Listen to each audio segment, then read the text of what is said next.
Am I correct? Pack Place does not have the option to say, we would like to come to you with a lease with different terms and with a different length. Pack Place does not have the option to say, extend this lease for 6 months, extend this lease for a year. Its only option is to request the 10-year period under certain circumstances. Now, it's my understanding the city would have the option to accept, reject, or modify, but Pack Place has no option. And so, That's not my I interpretation. think that's an important clarification. Well, that's not my interpretation, to be honest, and Fred, you can comment if you want, but my reading of the existing lease is that Pack Place may request that essentially a renewal already, a new 10-year period under the exact same terms. Other arrangements could be made, or there could be a default, or Pack Place could back away and not request any. Can we clarify that point, please? Let me kind of cover it, and maybe this will help clarify it a little bit, John, from my perspective. I think Mark is right in a lot of what Mark says. I think you're absolutely right when you say we have no option but to go forward with this resolution, and that's in the sense of protecting where we are right now with our partners. To me, the resolution deals with what we might end up in an absolute worst-case scenario, which I have every hope in the world we do not reach. And the worst-case scenario would be that one or more of the partners are not successful in negotiating a satisfactory lease, and then we're all in limbo and sort of never land. Where do we go from here? Pack Place as a board goes out of existence. There's nobody there looking after the partners. Yep. I have no reason to believe that that will happen, but I think the prudent legal thing to do is for us to preserve our rights just in case, and yet at the same time work with the parties that are involved in this, the partners, the city, the county, to the extent that it impacts county funding and so forth, to achieve a successful resolution of the negotiation for the leases, satisfactory to everybody.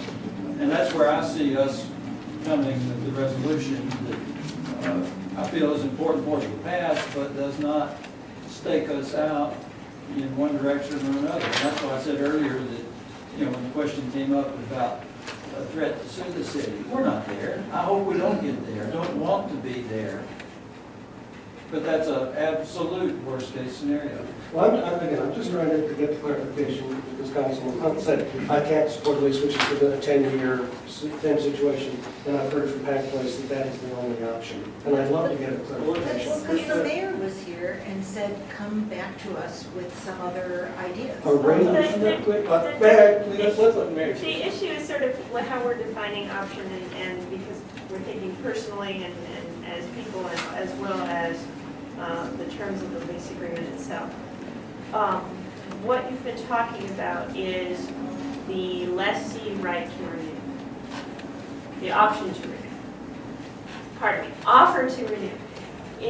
At the end of a lease term, if there is no lease going forward, it is deemed to be a termination of the lease by Pack Place, unless Pack Place has made a valid offer to renew. And that means meeting all of the term conditions as stated in that paragraph of the current lease agreement.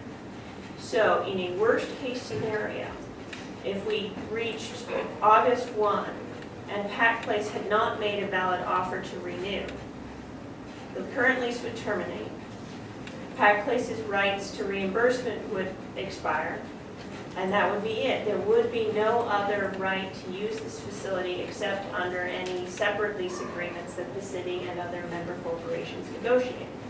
So sort of the issue, I think, that you are looking at right now is what happens if you reach August 1 and one or two of the tenant corporations have negotiated direct leases, but one or two has not.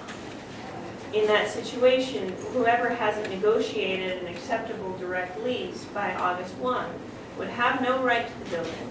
Pack Place would have no right to ask the city for reimbursement for the facility, so there would be that portion of the building would just belong to the city, and no one would have any right to say otherwise. So putting forward an offer to renew under the terms of the current lease is your only option for preserving Pac Place's right to reimbursement in the event that the city denies that lease and there isn't some other agreement reached in its place. And that offer must be under the same terms. Right, the way that it's defined in the lease agreement is that a lessee offer to renew is an offer to renew for an extended period of 10 years under the same terms of the current lease agreement, which is why in the resolution as drafted, it's a little bit wordy just because there was that extension of time. But that's it. It's under the same terms and conditions, same rental, et cetera, et cetera, et cetera. That is a lessee offer to renew. So if Pac Place came back with an offer to renew for 6 months. Right, that would not be. That would not be You would considered. give up our right for reimbursement. Okay, so even though Pac Place may not want this for 10 years, may just be trying to buy some time, 1 month, 2 months, whatever, this is its only option for that length of time. And I don't think we could have been any clearer with that. Nothing we're doing today is designed to interfere or slow down or get in the way of the direct lease negotiations, including a negotiation with Pac Place for a different term. What happens if one or two of the leases are unable to be negotiated for the tenant and council chooses not to renew this lease? Well, then, That's getting into the worst case scenario. That is it, right? Yeah. I mean, we don't want. But we've already asked them for it. I mean, we passed this resolution and they deny it. Then they can't negotiate with one of the tenants. Then what?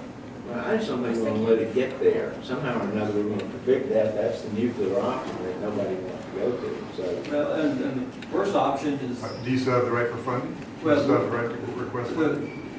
Richard, look at it the other way, which I think is an even worse option, and that is, we don't pass the resolution, and one or more of the tenants don't successfully end up with a direct lease, then it really is in limbo, and there's no negotiating ability whatsoever.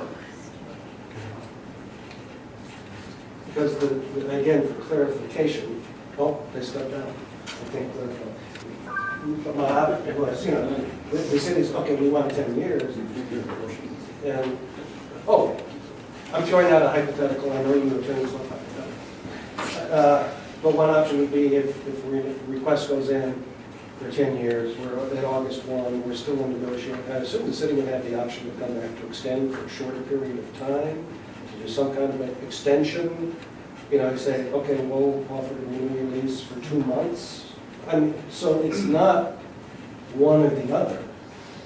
But the Pac Place has to make this offer as the starting point. So while we are negotiating direct leases, and nothing in this resolution precludes that moving forward, we're moving forward. We come to August 1, we're not done. We have preserved the ability to buy some time. I don't think anybody wants to kick this can down the road any further, but we want to avoid that nuclear option. So in essence, I think this resolution is keeping doors open rather than closing them on any, on direct leases, on place lease. It's keeping every option out there. Is that fair? Okay. Let the record show Fred is nodding yes. Well, I'm not a member of the board, and I think Mark can address, your analysis, makes a lot of sense, but I'm not a member of the board, but I think Mark can speak to this. And Fred just suggested that I could be a little more clear.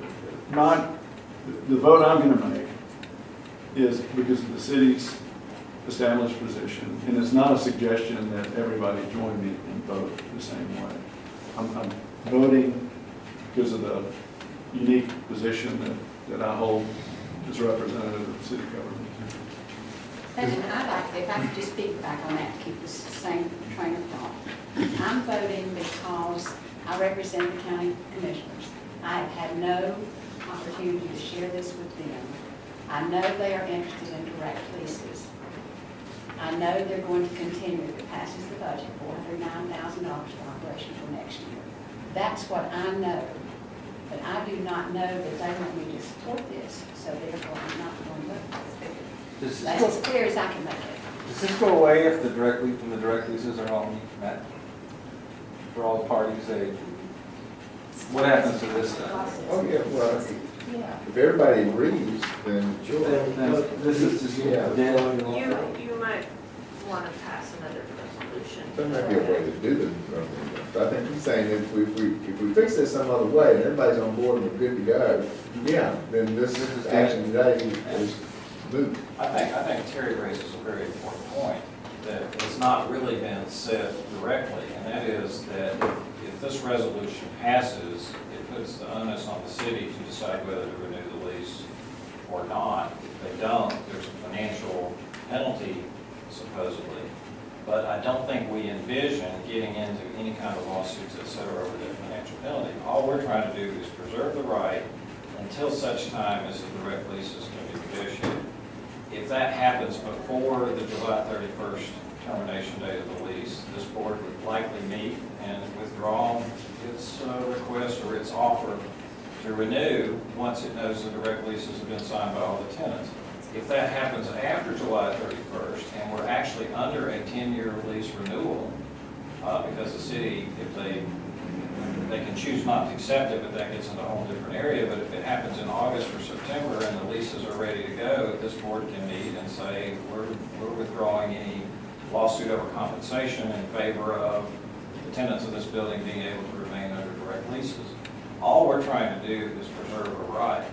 I would also say that I feel a strong sense of fiduciary responsibility, because the people who had the vision for this building and raised the $5.2 million figure or whatever went in here, if we do not do this resolution, we're effectively saying to the city here on July 31st, this is your building, you don't know us a thing for it, we're out of here. And we're leaving the tenants high and dry because they may or may not have leases at that point in time. And we're telling the community, well, your $5 million, we just gave it away. Now, we're not giving the money away if ultimately we are successful in the tenants having direct leases and Pac-Way steps out at that point in time. So I think it's maybe a bit disingenuous to say that the city's absolutely adamant about not supporting this resolution. I think what the message to the city is, we need to get the direct leases done, and sooner rather than later. And that's really all that's happening. And should this resolution pass, that is not going to put the art museum in any sort of jeopardy with all the negotiations that have been going on with you all. In the fact that even if you voted for the resolution, which we would love for you to vote for the resolution, but I don't see how this is going to put you all in any sort of jeopardy. I do have one question, maybe this would clear something up. Suppose that one or more of the tenant partners, suppose that some but not all of the tenant partners reach an agreement on their lease. Can they sign their lease and begin operating under their new lease under this resolution? Or do we now have to wait? I think that's pretty much what Terry was trying to get to also. I think probably it comes back to us. We want to Question be from Eric. able to tell our funders, we have a lease, we have a direct lease with the city of Asheville. We want to sign our lease as soon as we reach agreement with the city and be able to tell our funders, we have a direct lease with the city of Asheville under which we will now begin to operate. Does that commence with the day we sign our lease and the city signs the lease? Or does that only happen after everybody is settled with all of their leases? I got a feeling the lawyers would disagree about the best way to answer that. I mean, just because, what is Pac Place's role at that point? Do we have something to release? Do we have to agree to it, sign off on it? We haven't released the place right now. Don't we have to agree if somebody else is going to get the lease, when that takes a formal action by us? But there may be a way for lawyers to get around that, I don't know. Well, see, that's why can't support the resolution, because I believe that if this resolution passes, then it becomes necessary for all of the leases to be completely resolved and signed by all of the tenant corporations before any of the tenants can start operating under their direct lease. And that could I don't extend. see how that's different than what is being operated right You know, if this is what we do all the time, we nitpick everything to death, I would like to call the question. Could I ask one question of the constituent? Not if we I'm go. going to ask one question, which is, do you guys have a problem with this? Yes. Do you have a problem with it, John? No. And you, And Vicki? Vicki, do you? I can't vote, but. you Does know, is it gonna hurt, is this, passing this resolution gonna harm you guys? You know, we are, I don't see how the way that we read this resolution is that this is Pack Place Board fulfilling its fiduciary duty and making sure that the board is not negligent and that it is doing its due diligence to make sure that Pack Place is protected in the event of Armageddon. So, you know, we're still planning on leaving. So, you know, I don't see that this would hurt the Colburn. Richard, from Diana Wortham's perspective, we see this as helping us continue our negotiation for direct lease. We still would like to have a direct lease. And unfortunately, we would not even be at this point if we were already successfully negotiating with that lease. I think I remember Esther in February saying this could all be done in 60 days because there was concern then, which I think I raised about meeting a May deadline. And it was like, no, we can do it. But the reality is here we are. I'm not trying to fix blame on either side. I'm just saying the reality is here we are. And so this is now a necessary, from my point of view, and to protect Diana Wortham. And ironically, I would think that the Harveys are going to be protected with their negotiations on their direct lease. But, I mean, you see things differently than we do. But we see this as a positive for the theater. And ultimately, we think we'll go to a direct lease and the Pack Place will go away. And that's the objective all along. It's just there's some discussion as to how we do that. But from a fiduciary responsibility point of view, I don't want to just say, well, we're giving up when we don't have anything legally binding for any tenant in place currently to substitute for that. I think that's foolish and you know, just not responsible in terms of how the board should operate. I call the question If the again. city doesn't renew the lease, if the city doesn't renew the lease, then does the city have the obligation to compensate Pack Place? That will be another question. I mean, that's kind of. That's what the lease says, yes. The lease says the city has that obligation. The city may deny that obligation for other reasons. Okay. We're ready to vote? Direct lease is signed, solve all this. Okay. If we're ready to vote, then let's go ahead and vote. The motion is the resolution that's here with an additional paragraph that you'll trust me to do that spells out the relationship to one another, the benefits to one another generally.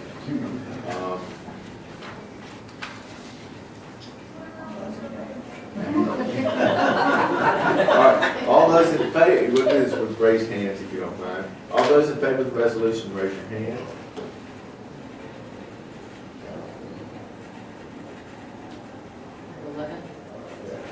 All opposed? So it passes, and it passes the supermajority on it too, so that's good. That puts that issue behind us. And once again, we need to get to the bottom of this, but why some people, and not all people, got the resolution is beyond me. I mean, it was part of our very carefully thought out strategy that it did not happen that way, and I apologize. Dad, I'll, just because I've got experience, my spam filter, at various times has taken emails from Pack Place and put them in my spam folder. And it's a big. And then I'll fix it, and then it goes back. So I've just gotten in the habit of looking both places. Well, I think there should be something there, but I don't know if there's something about the way the email's formatted that makes Gmail want to do that, or just Yeah. what. But that'd be, for those that didn't get it, you might look. And I just, looked in mine, did you see 610 at 123, and your email is there, my email is there, your email is on the distribution. Okay, well, let's keep moving here. We've done executive committee report, resolution, finance report, Mike. You go ahead and pass out the year-to-date income statement, that's around, and then the balance sheet. And for the most part, no, we're kind of right where we have been anticipating we would be all along. First, going over what's called the operating report. From a revenue side, things are lined up pretty much as we had anticipated. A couple of things to highlight on the revenue side is that we did pull $120,000 out of the endowment, which is the bottom line on the revenue side, paid for the roof. There was a line item of $36,000, which was under the title capital funds to be raised, which is 3 lines from the bottom. And that $36,000, the idea was that the Pack Place would either raise the funds or that would potentially come from the partners. And I think that's something that will be kind of a topic of discussion at the next board meeting as we have, hopefully year-end operating numbers. We did have a nice increase in other income, 9,700 versus 488. And then just a comment that the public space rental and the event manager stuff is coming along nicely and looks like it's going to be above what we were anticipating, which helps cover those costs. On the expense side, most things are pretty normal. I'll highlight a couple of things. At first, under the general and administrative expenses, we're pretty well in line, except for the professional fees line. And that obviously is just legal fees. We budgeted $12,000, we're at $21,000, and that number is likely to continue to rise before the end of the fiscal year end. So that's likely a bit higher than that. You'll see under the building operations, there's a capital repair in progress line of $119,000. That's a roof repair we just completed.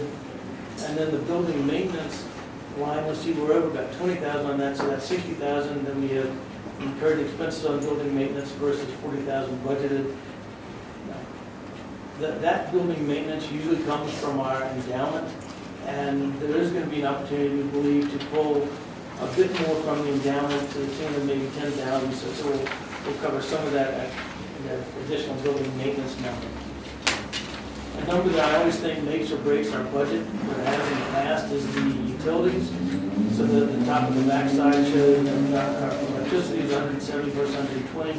By the time we get to the end of June, we'll be right in line with that budget. Natural gas looks like we'll be in a little bit below budget. And you can see that compared to last year, that's actually up versus last year. But it is more in line with our historical numbers. So that's just something we keep an eye on pretty closely. You'll see the bottom line is that we're showing a negative net income of $62,000. Again, that number can only be explained by the 3 buckets I mentioned. One is about $10,000 in additional legal fees. One number is about $20,000 in additional building maintenance. And the other one is the lack of the $36,000 of capital funds. So if we bring that in from the partners, if we bring some funds in from the endowment, we then cut that deficit down dramatically and drop to the 15,000 or so range. That's just where we are from the operating statement for this year. Any questions on that?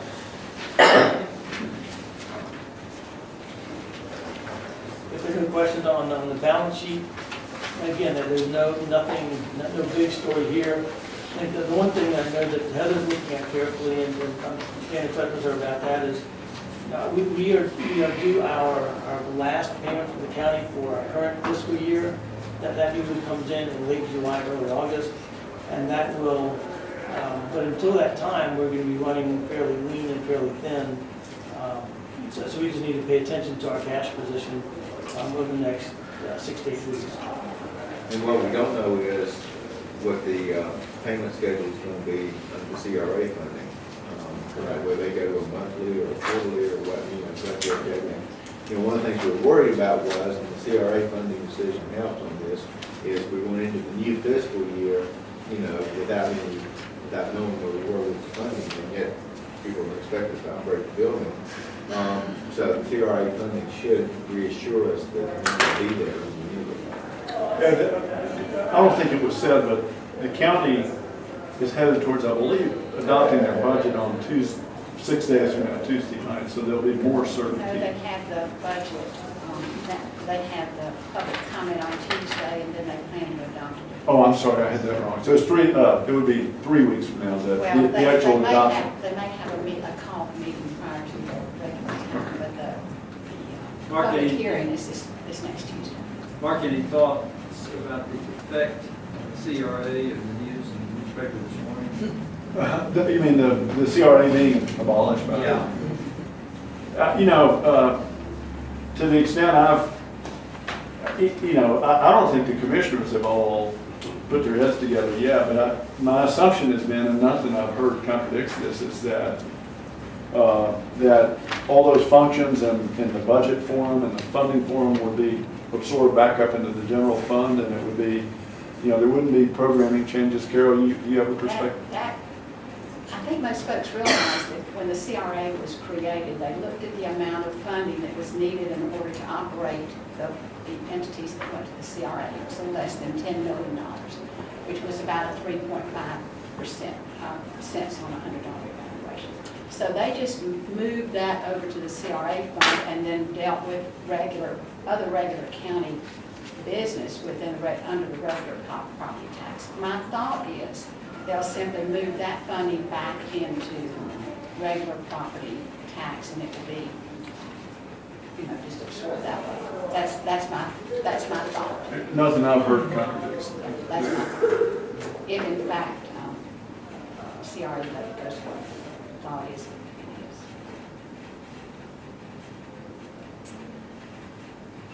Is that your report? That's it for financial report. Unless there are any questions.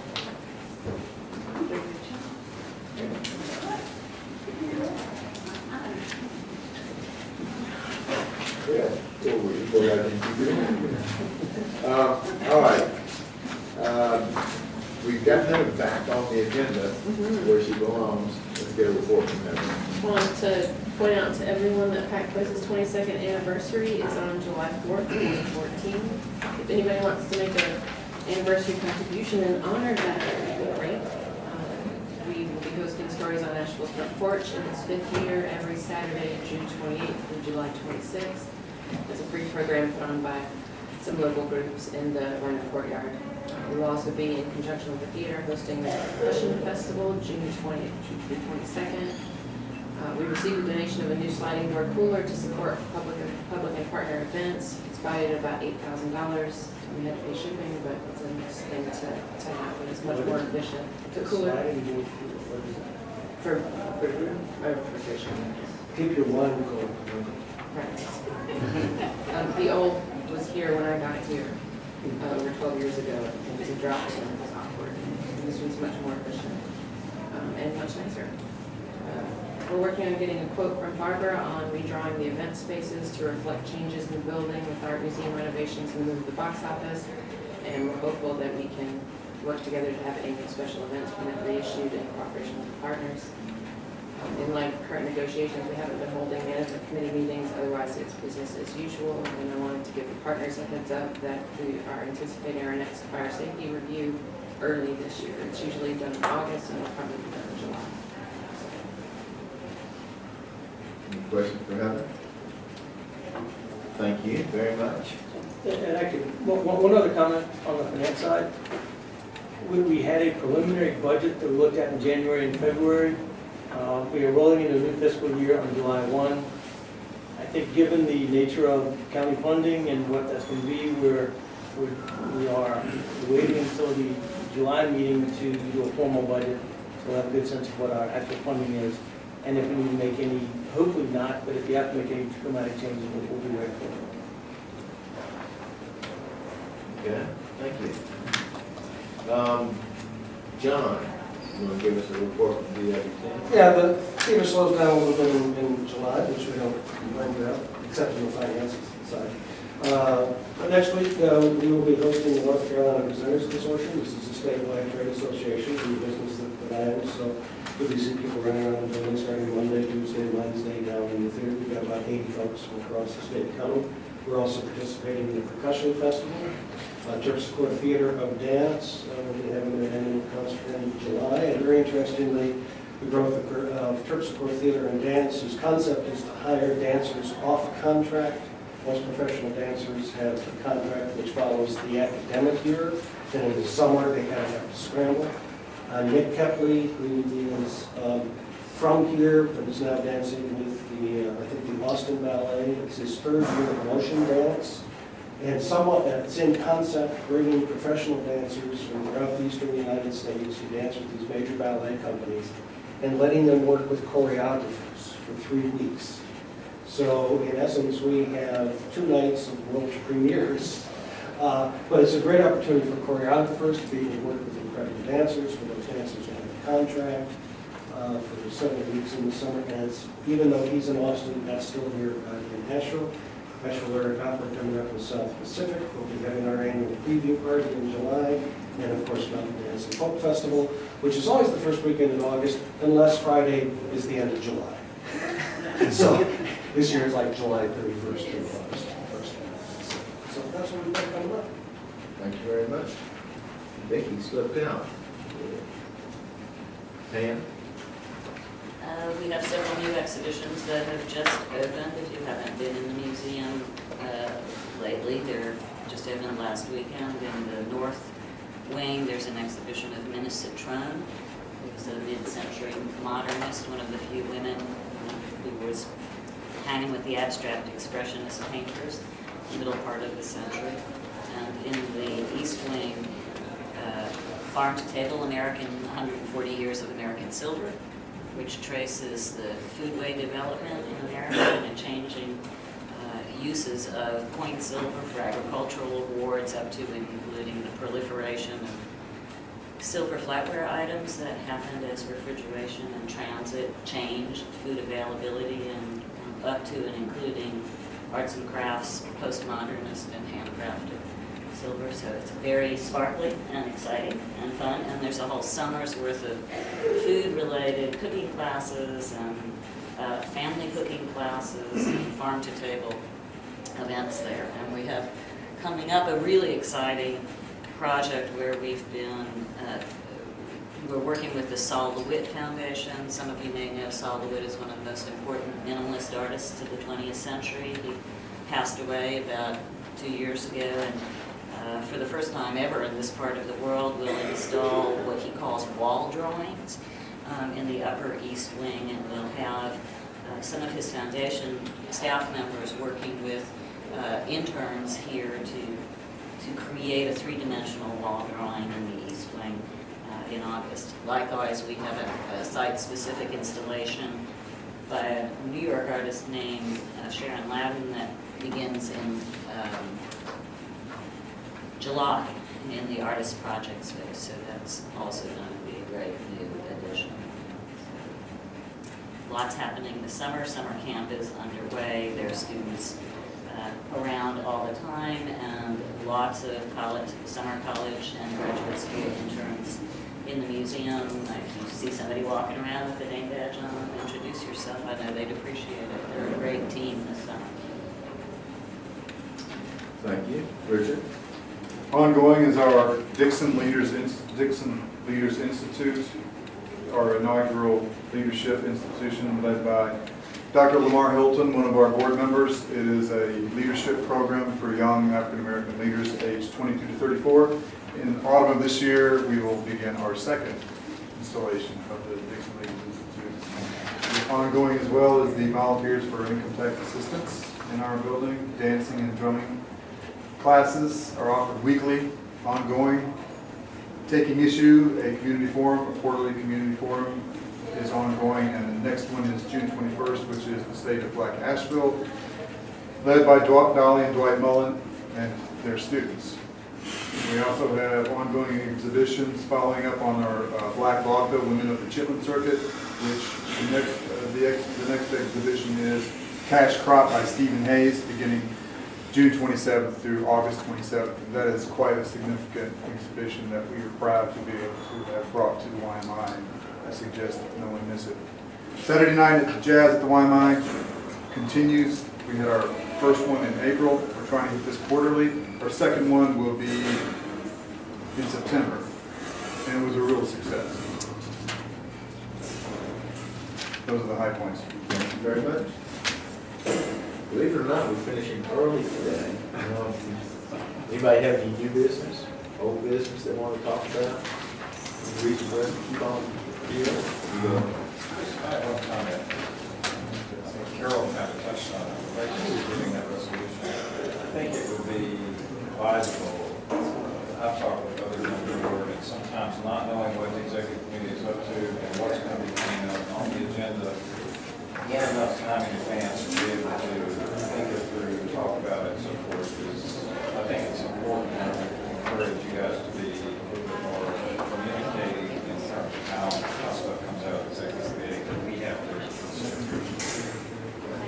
Well, and it's exactly that. We thought we were addressing that by getting it out early, so, you know. But it came out on Tuesday. Well, I know, well, you know, somebody's emailed Monday helps. I apologize, David, a lot of that is, you know, running things by council. I throw things back, like, well, it really needs to be actually right. It's not just a resolution, there are a lot of times when we come in, and it's just new, whatever it is. So it's not just, not all right. We will keep working at it, we're aware of that. All you need to do is send out an email that says, heads up. Yeah, right. Don't you just You through? Yes, meeting's adjourned. Cheaper.